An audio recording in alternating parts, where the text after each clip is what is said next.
I've followed with growing concern what's happening on the ground in Gaza and the West Bank, and like many other Irish people have listened in horror to calls from the President of the United States for the mass expulsion of the Palestinian people from their homes and the permanent seizure of Palestinian lands.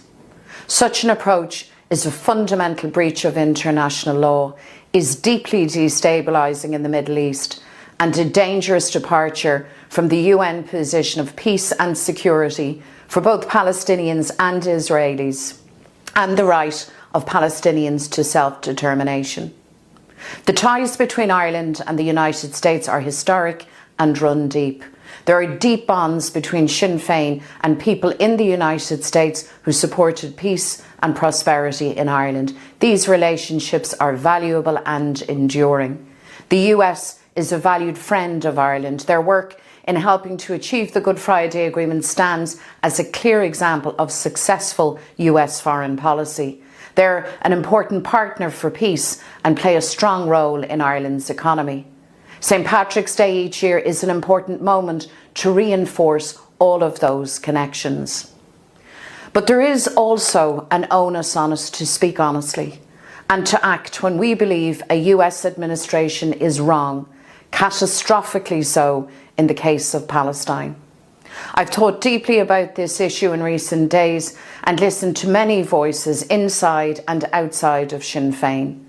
I've made the decision not to attend the event in the White House this year as a principled stance against the call for the mass expulsion of the Palestinian people from Gaza, something which I believe demands serious dissent and objection.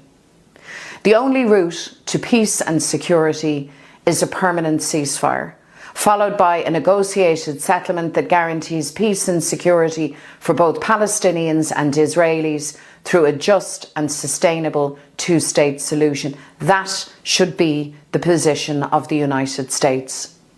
Sinn Féin will continue to engage with the US administration at various levels, with Friends of Ireland on Capitol Hill, with the trade union movement and business leaders both in the United States and right across Ireland.